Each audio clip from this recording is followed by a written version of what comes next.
गुरुजी पधारे हैं और ये आप लोगों को मोरल वैल्यूज जो आपकी लाइफ में जरूरी हैं उनके बारे में कुछ ज्ञान देंगे और आप लोग ध्यान से सुनोगे और अपने जीवन में उसको इम्प्लीमेंट भी अप्लाई भी करोगे। ठीक है, तो अभी सब बच्चे ध्यान से सुनेंगे इनकी बातें और उनके भी मन में कोई भी प्रश्न आता है तो उसको भी वो पूछ सकते हैं। ठीक है, ओके, थैंक यू। नीचे रख दो, नीचे नीचे बेटा, नीचे नीचे नीचे नीचे इधर ले आओ, इधर। गुड मॉर्निंग बच्चों, कैसे हैं आप सब? चेहरों से लग रहा है कि सब अच्छे हैं, सब स्माइली फेसेस हैं। बहुत अच्छी बात है, अच्छे रहना ही चाहिए हमें। ये जो इंसान जन्म मिला है ये बहुत इंपॉर्टेंट जन्म है। इंसान के अलावा और कौन सा जानवर हंस सकता है? कोई जानवर हंसता हुआ देखा कभी? बहुत कम। कोई एडिटिंग कर दे तो अलग बात है, नहीं तो इंसान ही एक ऐसा किस्मत वाला है जो हंस भी सकता है, गा भी सकता है, सब कुछ कर सकता है, जॉब भी कर सकता है, आसमान में भी उड़ सकता है बिना पंखों के। उड़ रहा है ना, तो वो कुछ भी कर सकता है। उसको इतनी ज्यादा परमात्मा ने दया करी है उसके ऊपर। लेकिन सबसे ज्यादा दुखी कौन है इस संसार में?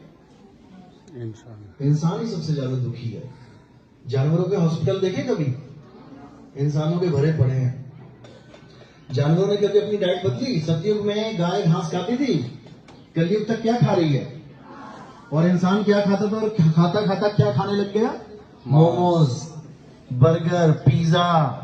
इसीलिए दुनिया भर की बीमारियां भी आ रही हैं उसके पास, और अपनी मृत्यु से पहले ही मर जा रहा है। यानी जो एक एज लिमिट होती है इंसान की कि यहां तक जी सकता है, वहां तक कोई क्रॉस ही नहीं कर पा रहा है, उसको टच ही नहीं कर पा रहा है। चलो, तो पहले मैं अपने बारे में बता देता हूं। मेरा नाम है नितिन दास। नितिन दास का मतलब होता है सही रास्ता दिखाने वाला, सही मार्ग बताने वाला। तो आपको आज सही मार्ग बताया जाएगा कि आखिर हमें ये इंसान जन्म मिला क्यों है, और हम इस इंसान जन्म में अपने जन्म को सफल कैसे करें। सबसे पहले तो ये पता होना चाहिए कि हम यहां इंसान बन के आए क्यों, इस संसार में हम इंसान बन के क्यों आए हैं। किस किस को पता है? केवल हाथ खड़ा करो। हम इंसान क्यों बनाए गए? हम जानवर क्यों नहीं बन गए? कुत्ता, बिल्ली, हाथी, घोड़ा, शेर, घड़ियाल, सांप, बिच्छू, कॉकरोच, खटमल, मक्खी, मच्छर, इन सब को भी भगवान ने बनाया ना। कोई और फैक्ट्री तो नहीं लगी है बनाने के लिए। हमको भी भगवान ने बनाया, लेकिन हमें इंसान क्यों बनाया और उन्हें जानवर क्यों बनाया? रिश्वत तो नहीं दी थी हमने कहीं कि सर थोड़े से पैसे ले लो, इंसान जन्म दे देना जी बढ़िया वाला? ऐसा तो नहीं हुआ ना। तो फिर क्यों फर्क किया भगवान ने? हमें इंसान क्यों बनाया? किसको पता है? हाथ खड़ा करेगा केवल। इंसान जन्म का मेन लक्ष्य क्या है? पैसे कमाना? नहीं कमाओगे? हाँ, इसका मतलब पैसे कमाना लक्ष्य नहीं है, लेकिन कमाएंगे। बड़ी बड़ी बिल्डिंगें बनाना, लेकिन कुछ तो बनाओगे रहने के लिए, बनाओगे ना? हाँ, इसका मतलब बनाएंगे, लेकिन लक्ष्य नहीं है हमारा बनाना। शादी करना करोगे? करेंगे, लेकिन लक्ष्य नहीं है। वरना सारे शादी कर रहे होते, एक भी ऐसा ना होता जो कुंवारा रह जाता। यानी कि हम सब कुछ कर रहे हैं, लेकिन हमें लक्ष्य नहीं पता कि हम करने क्या आए थे। इस स्कूल में क्या करने आए हो तुम? सबको लक्ष्य पता है, सबको पता है, लेकिन कितने पास होंगे? हाथ खड़ा करना। अभी रिजल्ट बताएगा बेटा वो। यानी कि सब आए हैं लक्ष्य को धारण करके कि पढ़ेंगे, लेकिन उसमें से कुछ बच्चे ऐसे होते हैं जो रोज मार खाते हैं। जो आए तो पढ़ने के लिए, लेकिन क्या करते हैं? आखिरी बेंच पे बैठ के खेलते हैं, जीरो काटा जीरो काटा। नहीं खेलते तो बताओ, तुम्हारी क्लास में भी होंगे। यानी आए थे वो कुछ और लक्ष्य लेकर, लेकिन टाइम पास करके घर चले गए। और उसके बाद जब अगले दिन मैडम ने पूछा कि कल क्या पढ़ाया था बताओ, तो क्या करते हैं? मुंह नीचे लटका के खड़े हो जाते हैं। तो ये वही लोग हैं जो अपना लक्ष्य पूरा नहीं कर पाते। और लास्ट में क्या होता है? माँ बाप बेचारे मेहनत करके खूब पैसा कमा के उनके लिए सारा पैसा उन्हीं के ऊपर उड़ा देते हैं कि मेरा बच्चा ये बन जाएगा वो बन जाएगा। लास्ट में रिजल्ट आ जाता है जीरो। तो माँ बाप सुखी होंगे कि दुखी? बस इसी तरह हमें हमारा लक्ष्य नहीं पता कि हम इस दुनिया में क्या करने आए हैं, इसलिए कुछ भी करते जा रहे हैं, कुछ भी। कई लोग कहते हैं मोबाइल क्यों देखते हो? टाइम पास करता हूं। तुम टाइम पास करने के लिए आए हो यहां पे? तुम क्रिकेट खेलते हो क्यों? टाइम पास करता हूं। क्या करूंगा घर में बैठे? मैं चला जाता हूं क्रिकेट खेलने, मैं चला जाता हूं सड़क पे घूमने, मैं चला जाता हूं कहीं और, केवल टाइम पास करने। क्योंकि उनको पता ही नहीं है कि ये टाइम मिला क्यों है, क्या करने के लिए मिला है। तो आज आपको बताया जाएगा कि ये समय क्यों मिला है। तुमने खूब पढ़ाई करी, खूब बड़े डॉक्टर बन गए, खूब बढ़िया गाड़ियां मिल गई, बड़ी बड़ी कारें मिल गई, बड़ा हॉस्पिटल बन गया, दुनिया के नंबर 1 डॉक्टर बन गए, उसके बाद मर गए। अब दोबारा से तुम एक छोटा सा बेबी बन के आ जाओगे, पता नहीं कुत्ते का ना बन जाना, कहीं बिल्ली का ना बन जाना, चूहा ना बन जाना। क्योंकि यहां तो कुछ भी बन सकते हैं। देख लो बाहर नजर उठा के, कुछ भी बन सकते हो। गली के कुत्ते को पूछ, बेटा तू कुत्ता क्यों बन गया? पता नहीं क्यों बन गया, उसको भी नहीं पता मैं कुत्ता क्यों बन गया। समझो, इसी प्रकार तुम भी कभी भी कुछ भी बन सकते हो, यानी कभी भी मृत्यु आ सकती है और तुम्हारे ये सारे सपने जो भी हैं ये सब एक पल में खत्म और तुम 184 योनि में चले जाओगे। ये प्रमाणित है, ये दिख रहा है तुम्हें सामने। कई लोग कहते हैं किसने देखा मैं कुत्ता बनूंगा? वो तो बना हुआ है एक, उससे पूछ ले जाके क्यों बना है, तुम्हारा भी नंबर लग जाएगा। क्योंकि ये एक साइकिल है, इस संसार में ये एक साइकिल है। जीवन कैसे आया संसार में पता है? जीवन कैसे आया संसार में? सबसे पहले कौन आया? इंसान टपक गया आगे, क्या बना सबसे पहले? हैं क्या? डायनासोर। अच्छा, सीधे डायनासोर ही बन गया। ये स्कूल देख रहे हो, सबसे पहले क्या बना है? स्कूल बनाने के लिए सबसे पहले क्या बनाया है? नींव रखी, बिना ईंट बनाई भी नींव रख दी।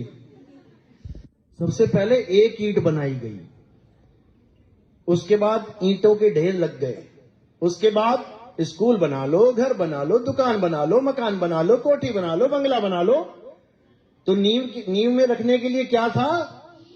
ईंट is the single cell body. कैसे जीवन आया? एक कोशिका जीव, पढ़ा कि नहीं? तो वो है हमारी यूनिट ऑफ लाइफ। उससे 1 से 2, 2 से 4, 4 से 8, 8 से बनते गए, उसी से ये सारी बॉडीज बन रही हैं। आदमी और गधे में कोई फर्क नहीं है, दिमाग को छोड़ के।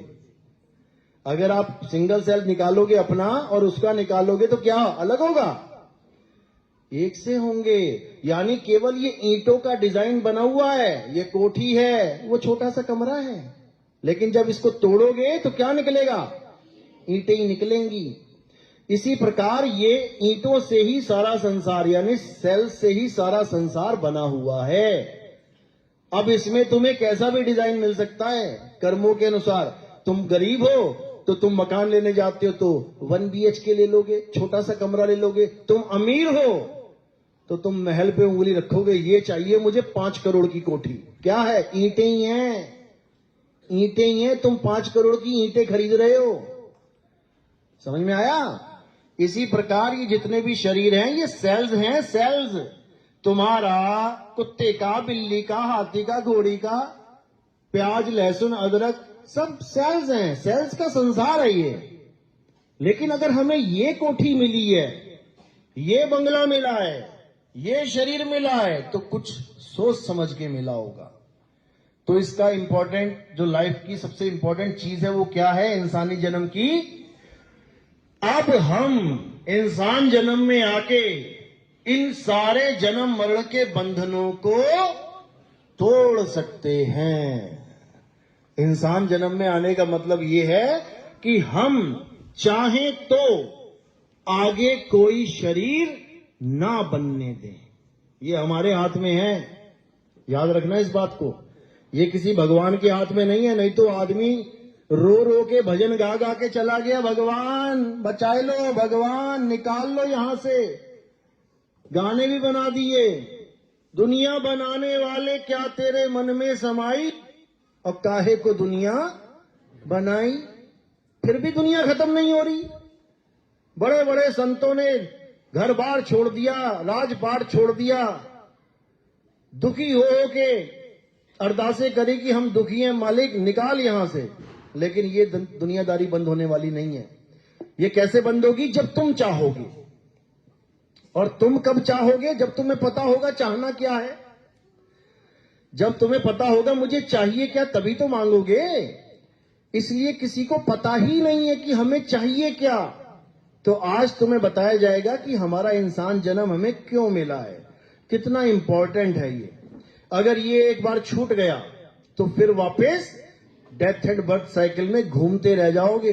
अभी तो एक दूसरे को पहचानते हो, उसके बाद बकरा बन जाओगे तो कसाई की दुकान पे खड़े होगे, तुम्हारा दोस्त सामने से निकल जाएगा, तुम्हें पहचानेगा ही नहीं कि ये मेरा दोस्त खड़ा हुआ है कटने के लिए। थोड़ी देर बाद जाओगे, उसने काट फाट के छील फील के लटका रखा होगा उल्टा।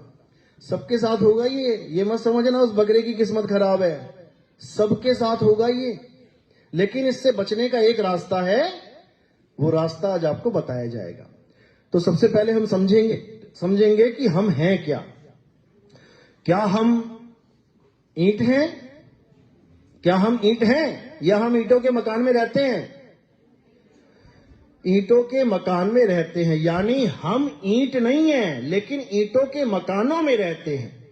यानी हम सेल्स नहीं हैं, हम सेल्स के बने शरीरों में रहते हैं। बात समझ में आई? तो अगर मैं तुम्हें कहूं कि अपनी फोटो दो, तो तुम अपनी फोटो दे सकते हो मुझे? कौन कौन दे सकता है? हाथ खड़ा करो। अगर मैं कहूं अपनी फोटो खींच के दो, कौन कौन दे सकता है? बाकी नहीं दे सकते। कौन कौन नहीं दे सकता? कुछ बेचारे बीच में ही हैं, ना दे सकते ना ले सकते हैं। एक्टिव रहा करो, एक्टिविटी बहुत जरूरी है, वरना कुंभकर्ण बन जाओगे, सोते रह जाओगे। जब मैं कह रहा हूं कि अपनी फोटो खींच के दे सकते हो, तो आप क्या दोगे? ज्यादा से ज्यादा मोबाइल उठाओगे, सेल्फी लोगे, दिखा दोगे। अब एक बार विचार करो, अभी मैंने क्या बोला था कि तुम ईंट नहीं हो, तुम उसमें रहने वाले हो। तो तुमने किसकी फोटो खींच के दी? किसकी दी? ईंटों की। ये ईंटें हैं। तुमने ईंटों की फोटो खींची, यानी तुमको कोई पूछ रहा है अपनी फोटो भेजो, तुम अपने मकान की फोटो खींचो बाहर जाके, और वो मकान की फोटो सेंड कर दो। लोग हंसेंगे कि रोएंगे? हंसेंगे। क्यों? क्योंकि क्या कहेंगे, बंदे को पता ही नहीं है कि ये मकान है, ये तू नहीं है। इसी प्रकार तोते को अगर पूछा जाए तू तोता है कि पिंजड़ा, तो तोता क्या बोलेगा? तोता तो बोल देगा मैं तोता हूं, लेकिन तुम नहीं बोल पा रहे हो मैं तोता हूं। तुम क्या कह रहे हो? मैं पिंजड़ा हूं। कहां है पिंजड़ा? पता है पिंजड़ा कहां है? तुम्हारा पिंजड़ा कहां है? घर। ये है बॉडी, पिंजड़ा। इस बॉडी में, इस पिंजड़े में एक तोता रहता है। कौन है वो तोता? अरे क्या बात है, आत्मा का तो पता तुमको। तोते में आत्मा तोते में भी आत्मा ही है, बिना आत्मा के तोता थोड़ी नहीं है। लेकिन यहां पर आत्मा रूपी तोता है। और कहां? पिंजड़े में। अब तोते को कोई भी कहता है फोटो भेज, फोटो भेज, और तोता अपने पिंजड़े की फोटो भेज भेज के आगे भेजता रहता है। अब पिंजड़े क्या हैं? इस दुनिया में कितने प्रकार के पिंजड़े हैं? कितने प्रकार के पिंजड़े हैं? एक प्रकार का पिंजड़ा, दो प्रकार के। हाथ खड़े करो जो दो प्रकार के कह रहे हैं। कौन कौन से प्रकार है पता है? बोलो। हैं? बोलो बेटा, बोलो जोर से। दो प्रकार के पिंजड़े हैं ना? कितने प्रकार के? एक वाले कितने? हाथ खड़ा करो। दो वाले कितने हैं? तीन वाले कितने हैं? तीन वाले हैं? बताओ बेटा। पिंजड़े का मतलब है शरीर। इस दुनिया में कितने तरह के लोग रहते हैं? मतलब जैसे इंसान है, इंसान में कितने प्रकार के इंसान हैं?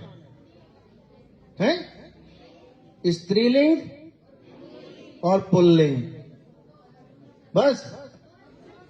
और हैं तीन प्रकार के। ये 3 प्रकार के पिंजड़े हैं। एक लड़का कह लो, एक लड़की कह लो, एक नपुंसक कह लो, जिसको किन्नर कह देते हैं। ये 3 प्रकार के पिंजड़े हैं, ठीक है। हम पिंजड़े नहीं हैं, हम तोता है। तोता यानी आत्मा है, जो उस पिंजड़े में रहती है 24 घंटे। आत्मा का नाम सबने सुना है ना? अपनी अपनी आत्मा लेके आए स्कूल में? घर तो नहीं छूट गई किसी की कि बेड के नीचे पड़ी रह गई, तकिए के नीचे रह गई, बाथरूम में नहाने गए, आत्मा लटका के नहा के वापस आ गए, आत्मा वहीं लटकी पड़ी है? ऐसा तो नहीं हुआ ना? तो जो चीज तुम्हारे साथ 24 घंटे रहती है, क्या तुम्हें उसके बारे में पता है? आत्मा कैसी होती है? लंबी होती है, मोटी होती है, छोटी होती है, नाटी होती है, गोल है, चाकोर है, त्रिकोण है, गर्म है, ठंडी है? कुछ अनुभव हुआ कभी आज तक आत्मा का? लेकिन अगर शरीर के बारे में पूछ लेंगे तो सब पता है। शरीर गर्म है, ठंडा है, गोरा है, काला है, लंबा है, छोटा है, मोटा है, नाटा है, सब पता है। लेकिन जिन इस शरीरों को जो चला रहा है, जो तुम ही शरीरों को चला रहे हो, तुम ही आत्मा हो, तो अपने आप को तो हम जानते नहीं कि हम कैसे हैं, लेकिन हम शरीरों को अपना रूप मान के बैठ गए हैं। लड़के लड़के हाथ खड़े करो, लड़के लड़के। ये सब पिंजड़ों ने हाथ खड़ा कर दिया। मैंने एक को भी नहीं कहा कि तोते हाथ खड़ा करो, मैंने कहा लड़के हाथ खड़ा करो, यानी शरीर हाथ खड़ा करो। तुम शरीर नहीं हो भाई। अगर तुम अपने आप को लड़का समझ रहे हो ना, तो तुम अपने आप को पिंजड़ा समझ रहे हो। 3 प्रकार के पिंजड़े हैं। एक लड़की के डिजाइन का पिंजड़ा, एक लड़के के डिजाइन का पिंजड़ा, एक नपुंसक के डिजाइन का पिंजड़ा। तुम इन तीनों में से एक भी नहीं हो, समझ लो। तुम मारुति गाड़ी में बैठ गए तो तुम क्या मारुति हो गए? तुम ऑडी में बैठ गए तुम ऑडी हो गए? तुम बीएमडब्ल्यू में बैठ गए तो तुम बीएमडब्ल्यू हो गए? लेकिन अभी कहे ना लड़के हाथ खड़े कर, यानी बीएमडब्ल्यू हाथ खड़ा करो तो सारे ड्राइवर हाथ खड़ा कर देंगे। तुम ड्राइवर हो। ड्राइवर ना तो मारुति कार है, ड्राइवर ना तो बीएमडब्ल्यू है, ड्राइवर ना तो ऑडी है। जैसे पंखे अलग अलग होते हैं, रंग बिरंगे होते हैं, अलग अलग कंपनी के होते हैं, लेकिन उन पंखों को कौन चलाता है? बिजली। पंखे के 3 पर हैं, बिजली के कितने पर हैं? बिजली के 2 पर हैं, बिजली का 1 पर है। वाह भाई वाह, बहुत बढ़िया। 3 पर है बिजली के, पंखे के नहीं, करंट के। तार में करंट है, उसके कितने पंख होंगे? 2 पंख। चलो इधर बच्चे हैं, कोई बात नहीं। करंट के 1 भी पर नहीं होता।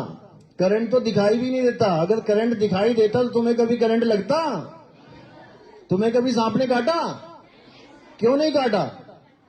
क्योंकि सांप दिखता है, देखते ही तुम 2 कदम पीछे हो जाते हो। लेकिन तुम्हें करंट लग जाता है गलती से। क्यों? करंट दिखता नहीं है। तार तुम्हारे सामने है, तार को छील दो, कॉपर वायर बाहर आ जाएगी, लेकिन तुम देख के भी नहीं बता सकते कि इसमें करंट है कि नहीं। कैसे पता लगेगा? छू के। यानी जो दिखता भी नहीं है वो पंखों को चला रहा है, और वो करंट अपने आप को क्या समझ रहा है? मैं तो खेतान का पंखा हूं, मैं तो ऊषा फैन हूं, मैं तो ये हूं, मैं तो वो हूं, मैं तो लाल हूं, मैं गुलाबी हूं, मैं हरा हूं, मैं पीला हूं। पंखे अलग अलग रंग के होते हैं, करंट का क्या रंग है? कोई नहीं। इसी प्रकार तुम्हारे रंग अलग अलग हैं। ये लड़की बहुत गोरी है, वो लड़का बड़ा काला है, समझ लो। ये पंखों का कलर है। तेरा कलर सफेद, क्योंकि तेरे ऊपर सफेदी लगा दी। तू काला, तेरे ऊपर काला का लगा दी। मकान देखो, हरा, गुलाबी, पीला। अब ये थोड़ी नहीं जो गुलाबी मकान में रहता है वो बंदा भी गुलाबी है। दरवाजा किया, नॉक नॉक, गुलाबी बंदा निकला। हाँ भाई क्या बात है? ऐसा नहीं होगा। यानी तुम्हारा शरीर काला, पीला, हरा, गुलाबी कैसा भी हो, लेकिन जो तुम्हारा असली स्वरूप है उसका कोई